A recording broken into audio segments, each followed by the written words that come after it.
Welcome back to Beyond the Balance podcast, hosted by Ralston Turner. And today I have another special guest, Patrick Stacy, who is Assistant General Manager for NC State men's basketball. Rising star in the profession, has been named to 40 under 40 in the college basketball coaching world. So without further ado, I want to welcome Patrick Stacy. Yeah, thanks, Ralston. Glad to be here. Anytime I can get on a podcast with a Wolfpack legend, you know I'm not passing that up. So thrilled to be on here and talk a little bit about it. Man, I appreciate that. Thanks for coming. I want to dive right into your story. Obviously, growing up in Illinois, we were just joking earlier about down here it's a little bit warmer than it gets up there in the winter times. But tell us a little bit about your journey. You know, how you got here to this point. What were some of those steps along the way, and how did you end up at NC State? Yeah, so I grew up in a town called Libertyville, Illinois, about 40 minutes north of Chicago. Always played sports growing up, 3 sports in high school. Just loved it. You know, growing up, the things that my friends and I found fun were, building dynasties on, video games and, being in the front office and putting rosters together and trying to win and stuff like that. And obviously playing sports my whole life. So graduated from Libertyville High School, went to Loyola Chicago. Dream was to be a MLB GM, and so I was kind of captivated by the movie Moneyball that came out when I was growing up, and so I was in my dorm at Loyola studying finance, but always, running baseball models and trying to find ways to optimize rosters. I was at Loyola kind of during the height of the Cubs, run to the World Series, and was always at those games with my girlfriend at the time, now wife Jackie. And so, just really captivated by numbers and how to apply them to sports and optimize and maximize efficiency, and a lot of similarities with the business world. So one day I just stooped over to the basketball offices there and showed them some of the stuff I was doing for baseball, and asked if I could get involved on the basketball side. And I was blessed that staff had Porter Moser, who's the head coach of Oklahoma. It had Brian Mullins, who was the head coach of Southern Illinois, and Drew Valentine, who now is the head coach of Loyola. So 3 head coaches on that staff. Obviously was probably a big part of the reason they were so successful. With 3 head coaches leading the charge, you can, and good players, you can get to the Final Four. And so they got to the Final Four. And when I saw, basketball and like my school, that was a small school in Chicago, be put on that scale, it really kind of like opened my eyes. I was like, this is really cool. And so I graduated from Loyola with a degree in finance. I worked at a company called CDW in their rotational program. I worked initially with internal audit, then FP&A, investor relations, and kind of each section was a 9-month, I'd say hard hitting, like throw you right into the fire and learn, as much as you can about that part of the business. Did that for 3 years while also kind of still building out my basketball analytics business. And then when COVID hit, I was lucky enough to get a cold email response from Curtis Townsend at Kansas, and he, had scouted Baylor for 20 years and said, this is one of the most comprehensive scouts I've ever seen on Baylor, and because I just sent a work sample over to him. And, once Kansas was on board, it kind of gave me the courage to step away and do the business full time. I ended up working with 20 plus Division I clients over the 5 years that I ran the business and made a lot of connections. That's kind of how I got out to Wyoming as their GM, was Green Bay. Their head coach, Sundance Wicks, was a subscriber, and we built a great relationship. And then when he got the Wyoming job, he asked me to come out there, and ended up in Raleigh because I obviously had a connection with Coach Wade. And when he came over here, I followed him and fell in love with Raleigh and the city, and, really thrilled to still be here. And, it's, I really am, I'm motivated and driven by optimizing teams and finding ways to apply traditional business concepts to sports and try and gain an edge. Just like in business, you're trying to maximize efficiency and drive results, and that's kind of what you're trying to do in sports in the same lens. I love it. And you mentioned something there early on in your career about starting with baseball and then migrating to basketball. Can you just give us a little bit of insight as to that story in terms of how you got into basketball exactly, when that shift happened between baseball to basketball? And, obviously for me knowing your story a little bit, for those of you that don't know, Patrick was with Loyola on their 2008 Final Four run. And so for all of you that were watching TV at the time, Sister Jean was all over the TV. And I think that's kind of when Loyola kind of blew up and was on the map. But just tell us a little bit about kind of how you got into basketball initially from baseball.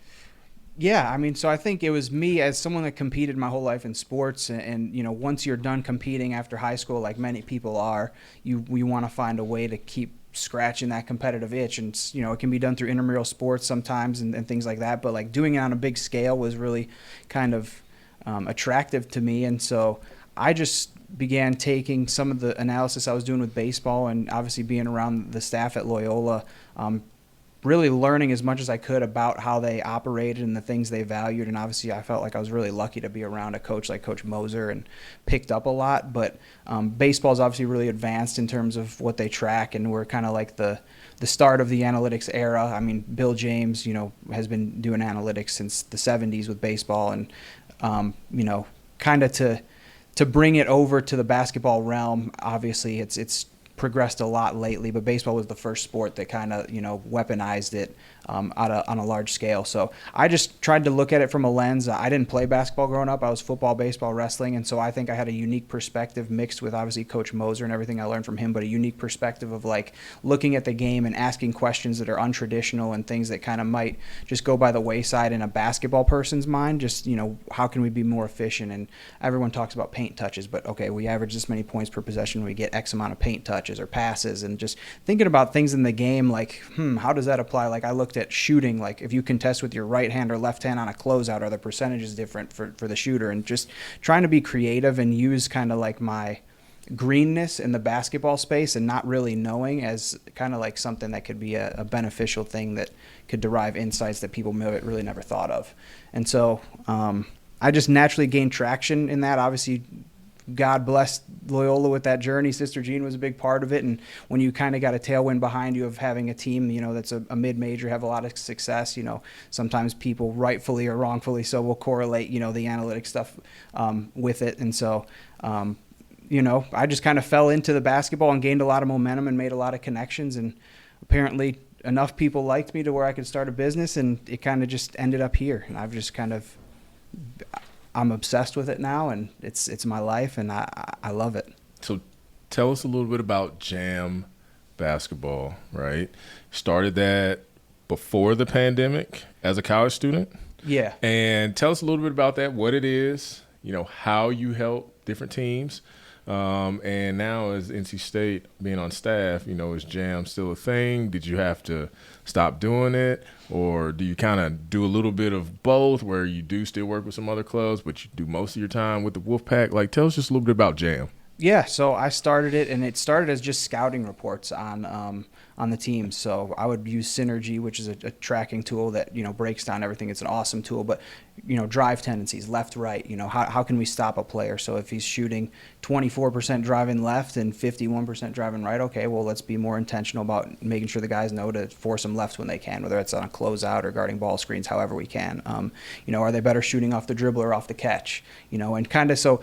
All those things, are they better post players? Are they better over the left or right shoulder? Things that traditional basketball coaches, obviously would always harp on, but when you can provide context and get it to the players, it's useful, and you don't want to overwhelm them with data, but just if you can give them two things to remember in a game, and on 4 possessions they are able to force a guy left, well, that cuts the team's expected points in half by 2, and a lot of games at 2 points over a course of a season is a lot of points and can result to in a lot of wins. So I started with just scouting reports, and obviously as the portal era kind of expanded, there became value in understanding what players are worth based on their production and how to optimize your investment and how to split up kind of the cost of each player for specific roles, and kind of like I said, applying business concepts and that thought process to the basketball realm. But yeah, I don't do it anymore. I was at Wyoming. I still worked with my teams, but now that I'm on the big league stage in the ACC, I don't like kind of helping other teams. I'm all in on the Wolfpack, and even when I had the business, I had a rule that I only worked with one team per conference, just from a competitive integrity standpoint. So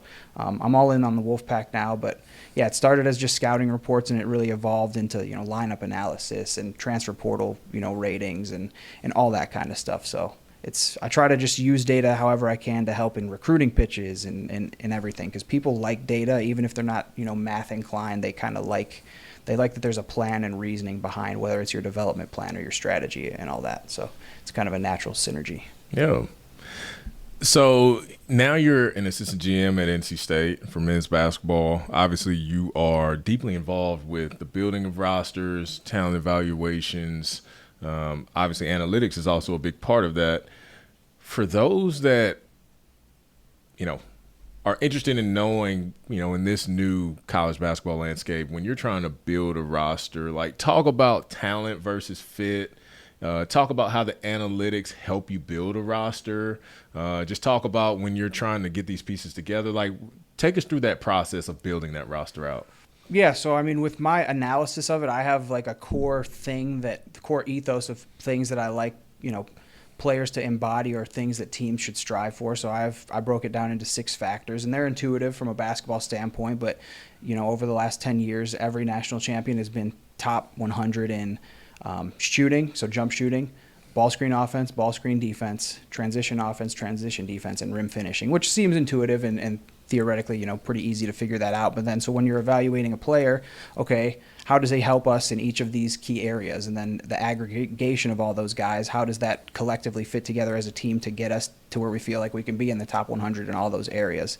And so we have, a metric, like an all-encompassing metric based on production that we assign values to players for. But on top of that, we're looking, how do they help us specifically in this role to get us to those, benchmarks? And then also, from a usage rate standpoint, you can't have, 5 guys that all have 30% usage rates, because then you would need 5 basketballs. Explain to the people what usage rate means. So usage rate simply is pretty much the percentage of possessions that the ball ends with an action from you, whether that's a shot, an assist, a turnover. And so you think of like our team last year, Quadir Copeland had a really high usage rate. He had the ball a lot. And Darian Williams also had a really high usage rate. So, being able to piece together, okay, well, if we have a ball dominant point guard that's got a usage rate that's relatively high, so at the higher end, I'll say 26%. That's really the benchmark for as high as you want it to get. Just in my studies of the game, like teams that have point guards with usage rates higher, it's hard for them to win at a certain level. But okay, so we want to surround him then, if he can, get to the paint and be efficient as a shooter and finisher, we want to surround him then with lower usage pieces that understand their role. So a player that knows that his role is to stand in the corner or lift or cut or, just kind of fill the gaps, or someone that is more about hustle plays. Like we brought in RJ Keene this year. I think his usage rate is 9, which is really low, but he's really impactful because everything he does is, is about winning, I'd say. And so like he's a really good cutter. He's diving on the floor. He's things that you can't always quantify, but sometimes you can put context around it through usage rates and stuff. So understanding how the pieces fit and having a plan of, what you want to be really good at is helpful for building rosters, because then you can optimize your investment. So if we want to only spend X% on a player for, someone who we think is going to be our 1A, okay, well, if we go slightly over or under what our slotted value is for that, can we find someone in the portal that, is lower usage and fits, and he can save us a little bit of money on terms of our slot value? So just piecing it together, and just like every day you make business decisions that way, it's, applying that same framework to basketball. So I think you said something that's interesting there, just in terms of like your studies about teams that have won championships and the usage of players, and then how you evaluate the player and how much money you should give them. And then like a business, if maybe the money isn't right for this guy, like what's next up and how do you make all these pieces fit? I think one of the things that I find interesting too is how much of that is also, aside from analytics, because I think you mentioned this earlier about analytics is just a tool for decision making, but like how much of that is actually like the person and having a feel for things and like, hey, I know this is what the numbers say, but what does your human intuition tell you? I mean, I think that's a really important part, and it can't get lost in, like, you could theoretically put together a championship team on paper, and, not saying that's easy, but there's also a huge ingredient of who the people are. And there's ways to try and quantify, personality studies and things, how teams can fit together. And we do some of that too. But also it's about like, that's where the coaches and Coach Gainey and whoever the head coach is, when they sit down with a player and, you can sit face to face with them and their family and learn their story and learn what they're about and how that impacts them and what drives them. There's a lot of, that's the art of coaching. There's a lot of feel and personal relationships that go into it, and you can have all the data that you want. And I think it's great to have as much data as you can to make decisions. But at the end of the day, there's also a human element to things, because these are humans. This is not just like I said, a video game. This is not just robotic players that are playing, because theoretically then, yeah, you could maximize it easily, but there's so much more that goes into it from a human side, and how players will get along and what the meaning of why they play for and what's going on in their life. And that's why it's like, there's so many pieces that go into a high functioning organization, and like having the ability to have relationships that are genuine and meaningful is just as big, if not even more important than any analytics you could have. So you've been in basketball, specifically college basketball now, since 2016, 2017? Yeah, 2017. Just in that amount of time, about almost 10 years. Like, tell us a little bit about how you've seen the game change, because I don't feel like I'm that old, but with the way college athletics has changed over the course of time, it can make me feel really old. And there's a lot of it that's different. There's some of it that's the same, but just from your experience, from being in it from the day to day, like, what are some of the changes that you've seen over that course of time? I mean, I think the biggest thing is obviously the players being paid now in the NIL space of it. So, you know, leveraging back in my relationships and experience at Loyola, like that team, you know, for better or for worse, there's probably not many more Cinderella teams like that are going to exist, because with a new market, with players having value, it's only a matter of time before that market becomes really efficient, and the best players are all probably going to, you know, high major teams, and it's hard to kind of find those guys that are going to perform way above expectation. It's not impossible, you can do it, but, you know, most of those guys are going to sift their way and find their way to a big contract for a good school, whether it's immediately out of high school or, you know, you can start maybe taking advantage of that as a mid-major and recruit, you know, high school players you wouldn't normally get. Like, I think a top 50 kid just signed at Pepperdine a few days ago. But then, you know, that kid, if he's good, is probably leaving your program the next year, because financially you don't have enough to keep him. So really, you know, it's turned really close to professional sports in that way. I think it pretty much is, whether people want to admit it or not. But, you know, at the end of the day, college basketball still is like, it's awesome to me. Like, if you ask me if I watch the NBA Finals or March Madness, I'm picking March Madness every time, because the game still is, there's still a certain sense of pride. You know, even if the schools are there, the players are there for 1 year, 2 years, there's still just there's a certain amount of energy and pride that goes into those games that I think is not replicated anywhere, and that's why what makes March Madness so special. But the biggest thing is, just the money side of it. It's become really close to pro sports now, and it's good for balancing power, I think, across high major programs, which you've kind of seen with some of the teams that have been successful. But also at the same time, I think it's had a negative impact on some of the lower mid-major programs' ability to compete kind of at the highest level, where you see, you know, those 11, 12 seeds making runs to the Final Four, and teams, you know, with enrollment under 10,000, you know, captivating a country at the end of the season. It's hard to do that now. Yeah, I would agree. And I think NIL turned into something that it wasn't intended to be, which is pay for play. I mean, it is what it is. From those of us that played, I'm like, man, I came too early. You would have been making seven figures. I promise you that. I was looking at your numbers before I came over here. I'm like, dude, if I could just get some back pay, even half of that back payment, like, I would be a happy camper. But I do think it presents a unique element. Obviously, thinking about, and I'm sure a lot of guys that would tell you that came before me, is like when they were coming through college, I mean, the mentality and the mindset was like, you got to get out, you know, so work on your stuff, get out so you can eventually get paid. And now it's like guys are getting the money now. So is there that same hunger and desire? I don't know. That's not for me to decide on for you. But I will say this from a financial standpoint. One of the things that I have felt and seen with these opportunities with these kids is, as much good as it does for them to be able to earn the money, man, is it psychologically hard when they leave college. I mean, some of these are their best years, and when they leave, it's like the money drops off, or it's never just as good. You know, for those that aren't fortunate enough to continue on at a high level and make a ton of money, and they also aren't taught the skills about what to do with that money when it's given to them, and it just presents a whole set of challenges for these kids. And that's the part that I worry about, is if you don't make it to the NBA, or you don't make it to where you thought you were going to go, what happens to you now? Yeah, that's a huge touch point, honestly, because, you know, with how we structure things in most high major programs across the country, you know, 8, 9, 10 deep sometimes, maybe even more than that at certain programs. Like, there's people that are making money that, you know, at their age, it can be life-changing. It can be a really good starting point. But the ability to have smart conversations with people that have their best interests and can kind of guide them in the right direction, and tell them, you know, show them, I guess, give them perspective on, you know, what some financial discipline can do right now for their long-term trajectory of their life is huge. Because, you know, the NCAA commercial is still the same. Like, what is it, 99% of us will be going pro in something other than sports. So that still applies. And so it's great that they can capitalize on their skill sets that are extremely unique and high level.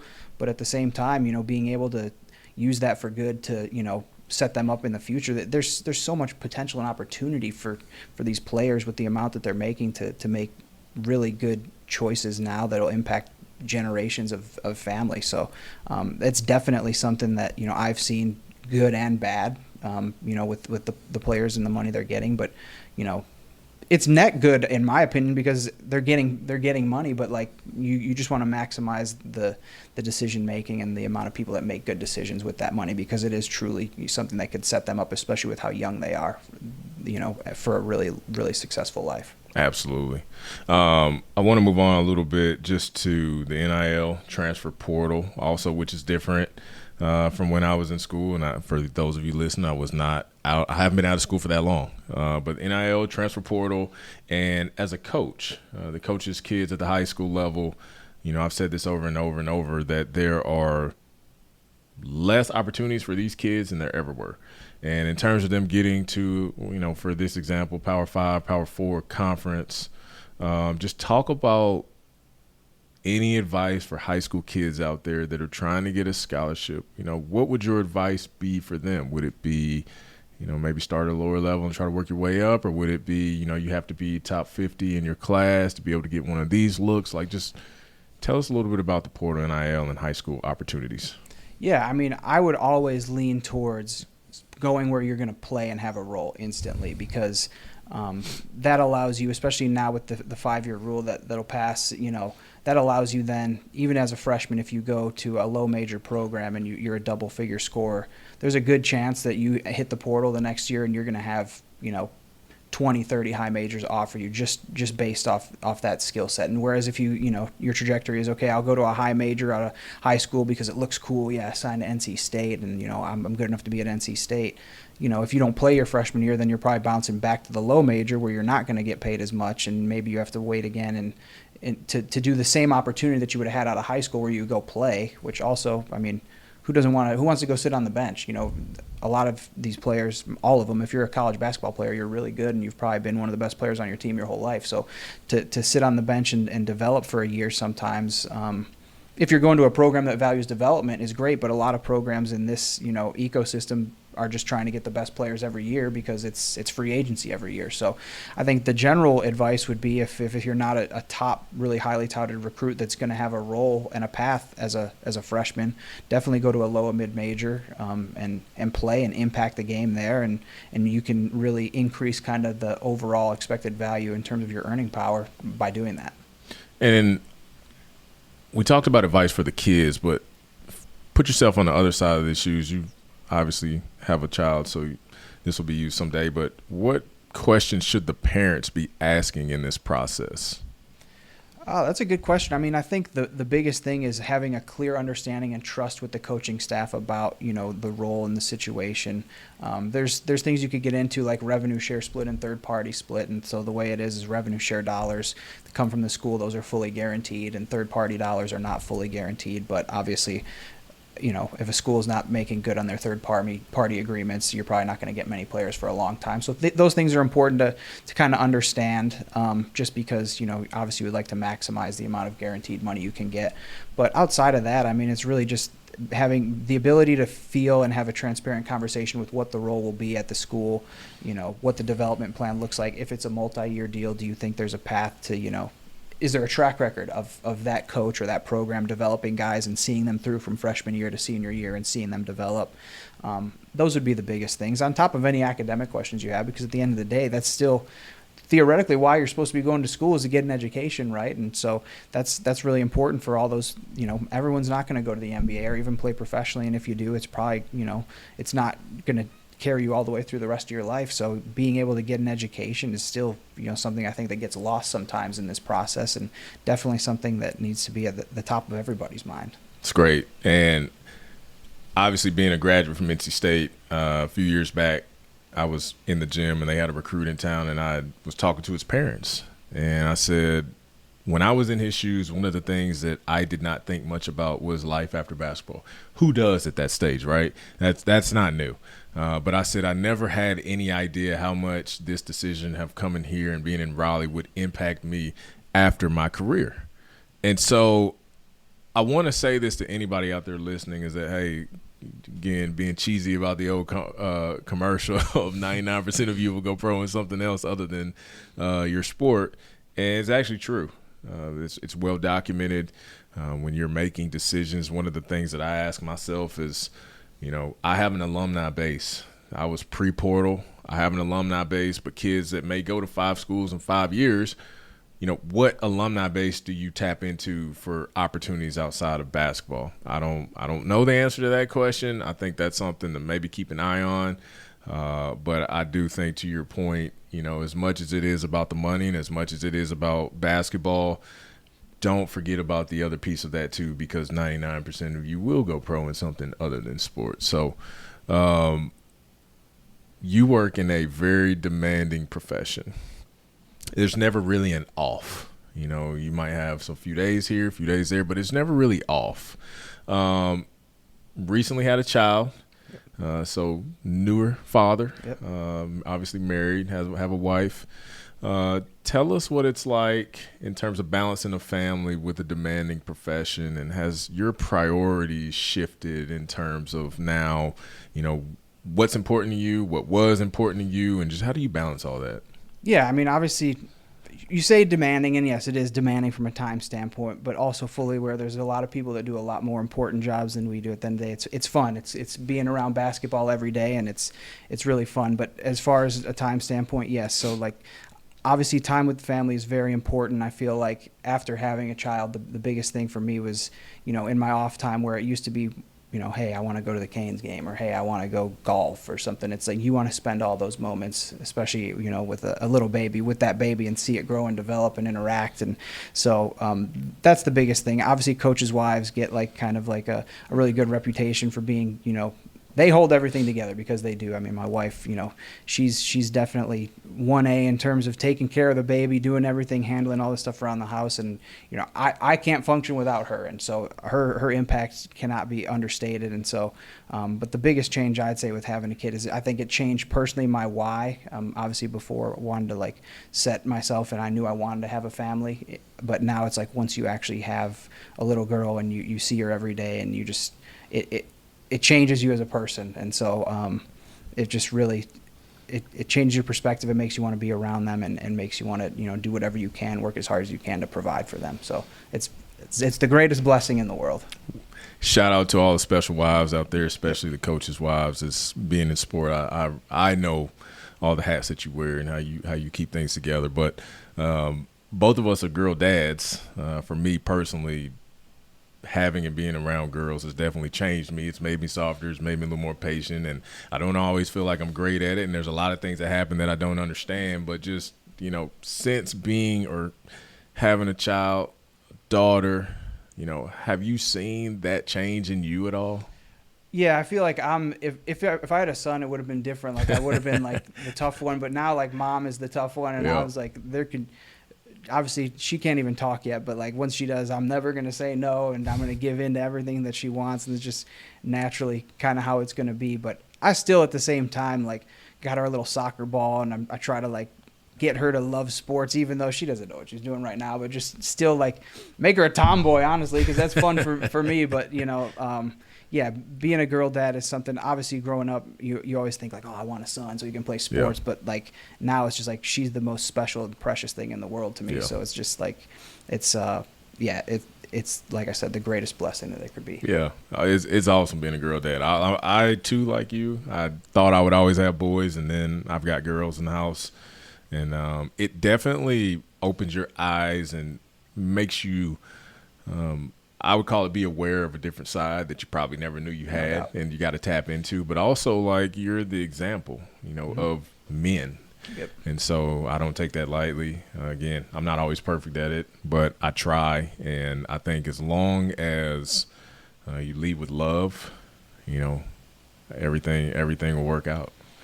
think that's what God's purpose is, right? For you to change and develop as a man and become better by bringing that little girl into the world. That's So right. Very well said. That's right. One of my last things I want to touch on is just, one, where do you see the future of college basketball going at this point? I think it's going to keep moving forward, closer to a pro model. I know there's been a lot of talk about, some of the major leagues breaking off. I don't know if that does or doesn't happen, but at a certain point, I think it does have to.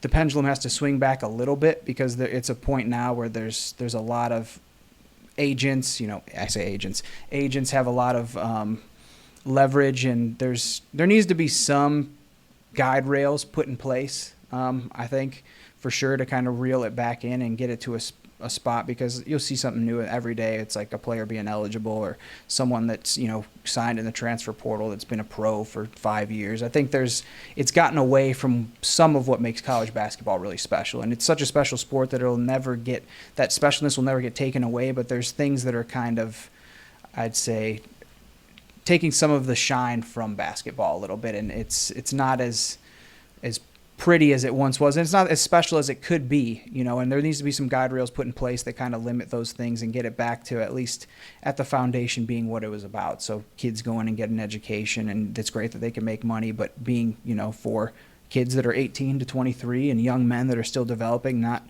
26-year-old professionals that are, have already made millions of dollars and are coming in just to put their hand on the scale and play against, kids. And because it does make a difference, even you can look at a senior to a freshman, it's a huge difference. So when you're talking grown men playing in college, it is different. And so I think there needs to be some things put in place, and it seems like there's things that are being put in the works to get there, but I think it needs to be expedited a little bit to get the sport back to the place where it was, and that's being the best and most compelling sport in the world.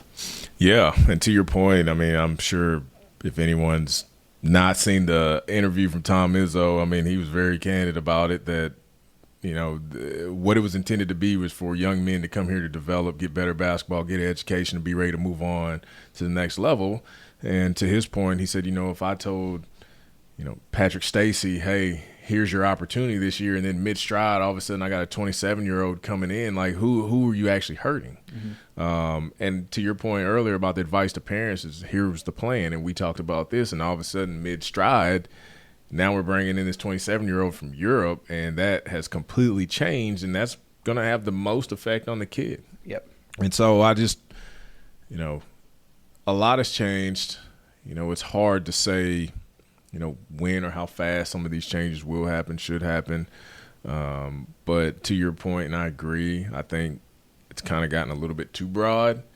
And I don't know if guardrails is the right word to use, but I think, we need to get back to figuring out, like, what is the purpose of this, whatever that means, right?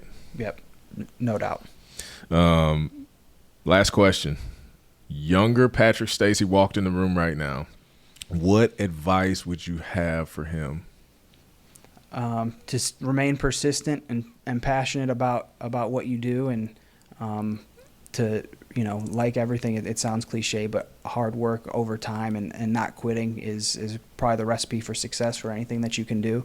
So, there's going to be times where it's tough and you feel like you're stuck in the mud and not making any kind of strides anywhere, but just staying committed to your vision and leaning on your support system to get you to where you want to be, and just having conviction and knowing with what you want to be. And if you don't know, then keep striving to figure out what you want to be and where you want to go, but just attacking it every day with conviction and being undeniable and doing things the right way and just being about the right things and working your butt off, because most problems you have in life probably can be fixed by just working hard and getting to it. So I'd say stick to your guns and just work your butt off.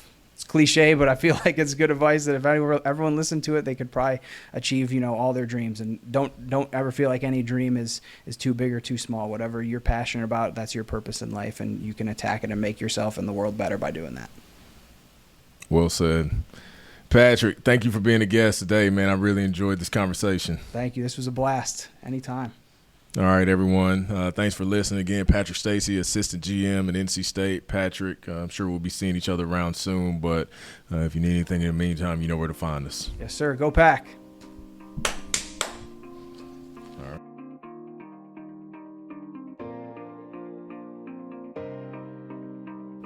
Tradewinds LLC is an investment advisor registered under the Investment Advisors Act of 1940. The information presented in the material in general in nature and is not designed to address your investment objectives, financial situation, or practical needs. Prior to making any investment decision, you should assess or seek advice from a professional regarding whatever any particular transaction is relevant or appropriate to your individual circumstances. Although taken from reliable sources, Tradewinds cannot guarantee the accuracy of the information received from third parties.